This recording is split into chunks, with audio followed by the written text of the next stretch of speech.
guys grew up loving. Obviously, with Shaun of the Dead, we have the horror and zombie. With Hot Fuzz, we've got the action and buddy cop.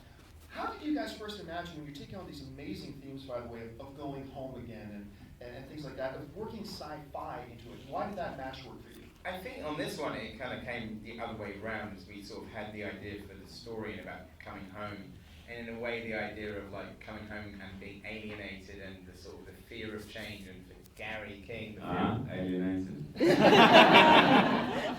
The fear of like growing up for Gary King. It sort of came the other way around. It's almost like the sci-fi element was the manifestation of their worst fears, and that sort of came about because me and Simon are both from small towns. And we obviously moved to London, and then when we go back, it would sometimes be a bittersweet experience. And Hot Fuzz was actually set in my, Hot Fuzz was shot in my hometown. So I had that experience of going back to my hometown making that. So it was something that I had that experience before Hot Fuzz. I used to go back to my like sort of hometown every kind of like Christmas and stuff to see my parents. But even like a year after leaving, the opening 5 minutes of the movie in 1990 is very similar to my experiences of going out with my friends. And I did a pub crawl when I was 19, and I think probably I thought then rather stupidly that like maybe like I was, that me and my friends were like local legends, and then you go back the next year and nobody remembers you. The publicans don't remember you. Like even the thing with the school bully, that's kind of true. Is like sort of absolutely no recognition. And that thing of like the sort of school bully either not recognizing you or not caring, either way you're pissed off.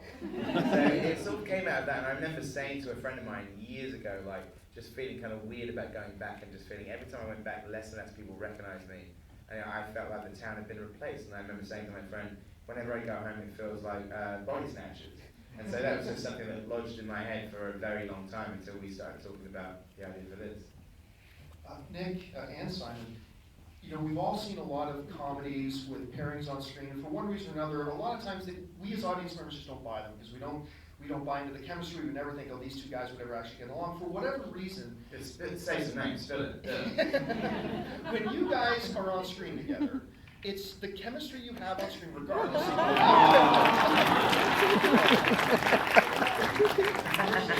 It's all real. regardless of how different the characters seem to be, and this was a change from what we've seen in the other two films. What is it about the chemistry the two of you have on screen together that just makes all of us buy into it immediately? We hate each other, don't we? Yeah. We're just really good actors. We spent 20 years together, we're best mates, we really like one another. I like working with him, I like watching him act, he makes me laugh more than anyone. And I think it's just having a good time, and I think people will see that, I think people can feel that. And all three of us are also really honest with one another, and we're all, quite truthful in what we do, and we all work hard, and we like doing it. I mean, in terms of the chemistry, we don't really do anything. That's just there, and people seem to kind of like that. But it's, It works really well. it's kind of easy. Now, I think that's the thing, as I said, it's just the honesty and stuff. Like I think if me and Simon had just written a script and other actors were performing it, it would take such a long time to get to where Simon and Nick already are at the start of the shoot. So it's like, it's just a gift that, we almost don't have to sort of communicate too much about exactly how it's going to work. We talk about the characters, but it's not like we have a lot of discussions on set about how it's going to play. It's like we've rehearsed it and then it just organically comes together. And so even shooting a scene like that scene in The World's End where the two of them are fighting, and that scene behind the bar, I don't remember there being a lot of discussion about how the play, it was kind of happening. It was very emotional, like shooting it, but it wasn't like we had to, not that it's... There's no discussion. There's no discussion, yeah. We just knew you were going to choke slam me into the floor. That's the starting point. But it's, also, I think when you've been friends with someone for 20 years, and I've been friends with Edgar for 16, 17 years, there isn't an emotion privately that we have not shared together, from love and grief to pain to erotic encounters, eating good food, arguing. We've done it all, and so we've done all of that in this very moment. Yeah, that was just getting in it. So, you know, when you see us doing, see, I think people are surprised because they've seen us doing the comedy before, and so they know we're kind of funny and we make each other laugh, so they think, well, they work chemically because they're funny and they enjoy one another. But when you see the more heartfelt stuff, it works because we've been there, you know, we've done it. So I think that helps, you know. And we've been friends for I think 6 or 7 years before we started working together, and so we had a grounding. You know, there was a friendship there prior to our professional relationship, and I think, you know, I look back on when I asked Nick, you know, to marry me. When I asked Nick if he would come and be in Space, then I said, look, I want to take you know, Mike Watt was entirely Nick's character, and I said, look, if Jess and I take Mike and when we put him in Space, will you play him? Part of me was doing it because he was hands down the funniest person I knew, and I was a stand-up comic, so all my friends were funny, and he was funnier than them. He was a waiter at the time. And part of it was because I just wanted to hang out with him more. So come on, be in the show with me, then we can hang out a bit more. I literally said, I want that. Alright. The rest is history. You know, it would ever happen. I never thought it would happen, in fact. I just thought, even like 3 weeks out, when someone from the production office started to say, hey, we're having a table read on Thursday, you around? I said, yeah, of course I am. Oh, yeah. I got off and I was, what's a table read? I didn't know anything. I'm such an idiot. Now, the chemistry in these films goes beyond even just the three of you, because for those of us who've seen all of them, we recognize a lot of faces, whether it's, you know, Bill Nye's is in there, whether it's Patty, whether it's The Hobbit, whoever. What is it about? He's not called The Hobbit, he's called What is it about? When he's got his head smashed up, we call that the half Bilbo. Which I think, weirdly, is the name of a flashlight thing. Too many people got that girl. Oh my god. What is it about wanting to bring the whole family together? It feels like every time you do these films, why does that work? I think it's a nice thing of it. It's a sort of sense of family. I like as well, like, you know, like having a repertory of players. I always like directors that have a lot of the same actors coming back in different roles, whether it's like Quentin Tarantino or Wes Anderson or Robert Altman. You know, like they use a lot of the same actors. But you know, I think sort of in this case, in this movie, we had a thing where everybody who was in Shaun of the Dead and Hot Fuzz had to be in this one, and that was quite a small group.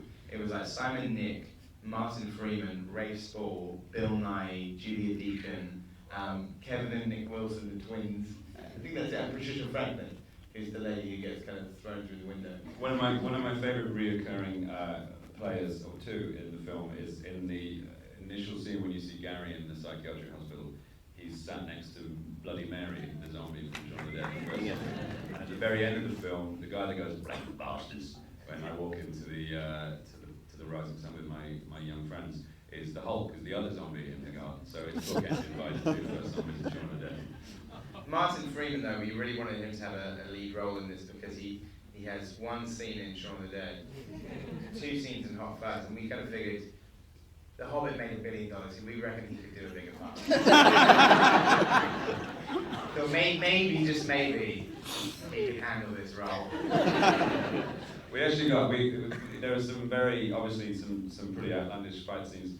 We had this idea for this martial art called Pub Fu, and it was based on all this, like we remembered all this wrestling we watched and stuff, and brawling and slap fighting, this kind of stuff. But we used a couple of the Rock signature moves in the film, like the rock bottom and the people's elbow. The most electrifying move in sports entertainment. And we sent the film to Budapest, but he's filming right now, so we sent it for him to see. He's a very, very cool guy, Dwayne Johnson, and he sent us this lovely email back saying he really loved the film with Simon and Nick, and Paddy and Eddie and Hobbit Boy. So even he calls him that. Now, there comes a point in any film production where you probably, especially as a director, you probably are still wondering as you're going, is this going to be good or is this going to be total crap? And there kind of comes that moment when you know, this one's working or this one's not. At what point when you guys were doing World's End did you know, this is clicking on all cylinders, this is working? I think for me, that happens in the edit, really. Like, I think all of the shoots are so exhausting that, like, as Simon and Nick got a test, I get quite moody and sullen during the shoots. And That's why it takes us 5 years between films. It takes us that long to get over the experience. But I think it's like in the edit is where it's kind of really coming together. I mean, we like work, you know, we shot this film in 12 weeks, which is just like 1 week shorter than Hot Fuzz, which, you know, given that it has so much scale to it, was like, it was really tough. But like, I think some of the bits that we could see coming together, like the fight scenes, we would edit them as we went along, because they were sort of shot in such a way that there was no coverage, meaning like there are not like 3 different sizes on every shot, like each part of the fight is just that one shot. So in that case, you can edit it on the set, and by the end of the day, my editor had put together an assembly of the fight scene. So I could actually bring all the actors over and say, check it out, like, and then we'd actually watch what we'd done that day. So that was pretty amazing. So we like knew that some of these scenes were really coming together. And I think it's just like some of the, you know, kind of like, a lot of it is shot on location and at night, and like sort of like doing those action scenes, like, you know, running around at 4 in the morning is like sort of, is kind of crazy and exhausting. But I'm so, there's a cool thing about it in terms of it's all shot in sequence, like pretty much this film. So we actually went from day into night. So the last month of the film was all at night, and especially when you've got a film where people are getting more and more hammered, like the fact that the actors are all disheveled and exhausted just kind of works for the movie. It's like they're on this crazy night out which they can never escape. So I think that kind of helped in a way, didn't it? Yeah, and I don't think you never count your blessings until you show it to somebody. You know, you're on set and you feel like it's good, and we had a great time working with Paddy and Eddie and Martin and Rosman. You know, we had the best, what Bill Nighy referred to as a team of bloody assassins. So we felt like that, and we had this idea that, you know, Sean had done well and Hot Fuzz had done well, so if we just cared as much and worked as hard and gave it as much of ourselves as we did before, it should be, hopefully, able to stand alongside those films. But you just never know until you finish it and you show it to someone and they go, yeah.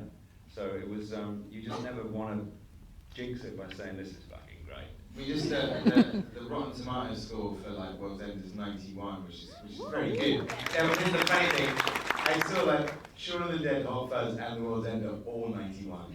That's a perfect symmetry. I felt strangely like, sort of, even though it was actually 95 earlier in the week, I feel somewhat happier that they're all the same. Now, as you guys wrap up this trilogy of yours, and obviously we hope to see more from you in the future, but as we wrap up this one, go down the line with you guys, and we'll start with you, Nick. What do you think would you say was your favorite moment out of the 3 films? Was your favorite moment of the 3 films? It's tricky for me because I kind of download them once I've finished them, so I don't have much recollection of doing anything much before 2011. Look, I mean, this is the one we did recently, and just the big fights, you know. Working with Brad Allen was a real treat, and you know, getting the chance to help and kind of have some input on these fights and just hitting men and not getting arrested. That's nice. Simon? I think, again, because this is the most, I just love being Gary King. I love that guy. I know he's a pain in the ass, but you know, there's a all the way through that film, for me as an actor, to play him, knowing the truth of him, knowing that he was a fucking suicide on the run from a psychiatric hospital, and still playing that, you know, knowing that was a real challenge, because there's one moment in the film that Ros plays beautifully when she says what happened, and I say, oh, it's the disabled toilets joke, and I say, I don't know, maybe they put too many paper towels in there. And then she says, no, what happened? And that moment is like playing that moment where Gary sees that she sees him, you know, and completely bare, was just great. It's a real challenge because he's a funny character, but he's also undermined by this dreadful tragedy.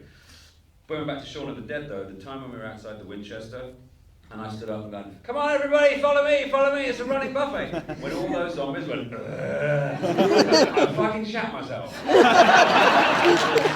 Terrifying. I'd never been encroached upon by so many zombies in my life, and as a fan of zombies and slightly frightened of them, it was an incredible moment. So there's one from the beginning and one from the end.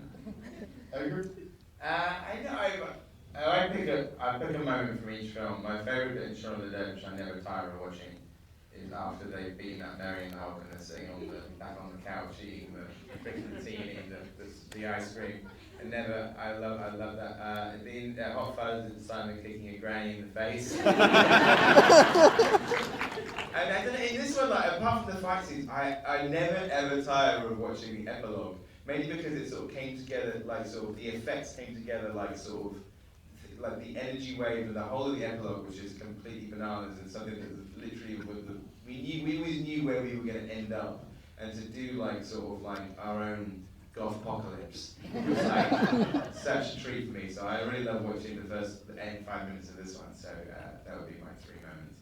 So, I mean, the one question that people ask me about these films quite often is, where do you think they're going to go next? What happens next? So what does happen next now that World's End is done? I don't know, I think we wanted to make sort of like, we wanted to make 3 standalone films, and we definitely, you know, even though this isn't a sequel to Shaun or Hot Fuzz, we wanted to kind of like take some of the themes in the other 2 movies and kind of wrap them up once and for all. So we'd like to make another film together, but I think this as like a series is done, you know, we wanted it to be like, you know, like a... Cat in the audience. But that doesn't mean that we won't do another film together. We just, you know, we'd like to tell new stories. But we'd like this to be a piece. This is like a little, you know. I was a couple of times during the London premiere. I had great pleasure in quoting Winston Churchill. It never happens that often. But in terms of the trilogy, you know, I think Winston Churchill said it best when he said, "This is not the end. This is not the beginning of the end. But it is the end of the beginning." I think he probably said it best.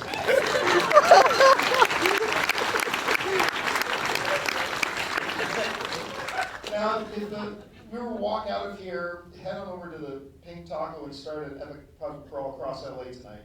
That's not a sexual euphemism, right? You want to go and do a pink taco? Who's the first one to drop? Oh, what, drinking? Yes. Not me, God. I don't drink, and he's the first one.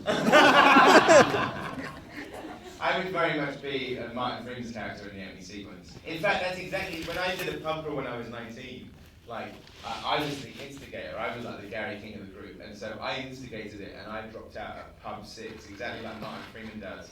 But unlike the movie, my friends didn't carry on without me. They're like, "Oh, Edgar's out. Oh, well, fuck this then. Let's just stop," you know. So yeah, that was me. Well, guys, listen, congratulations on the film. Thank you so much, as a film fan, for giving us so many great films over the years. This one is just fantastic. We can't wait for more people to see it. Ladies and gentlemen. Can we leave the audience with a little something they can do with their friends? Yeah, that's good. Yes. When you bring a friend back to see The World's End, Tomorrow. we just want to give you a little gift of a key to the film, which you can pretend that you've thought of. Right? Or you can pretend that you spotted it. Okay, and the fact is that every pub name and every pub sign tells you what's going to happen inside the pub, right?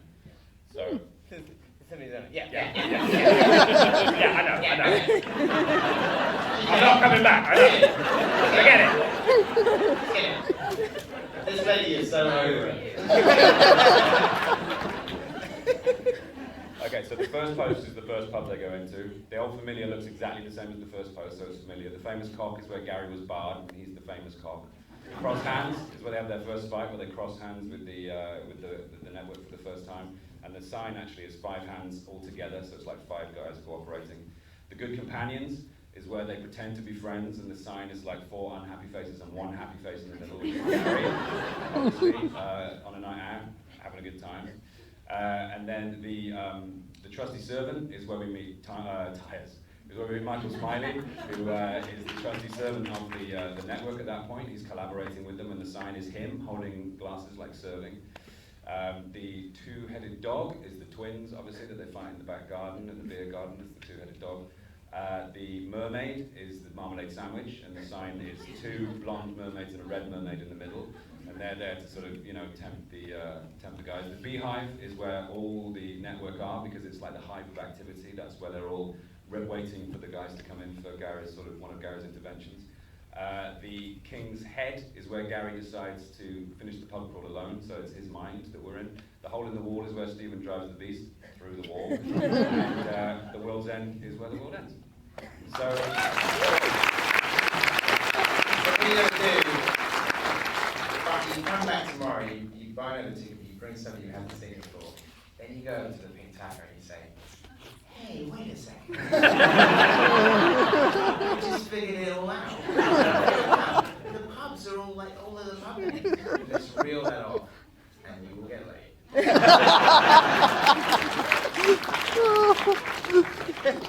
Ladies and gentlemen, Nick Ross, Simon Pegg, Edgar Wright.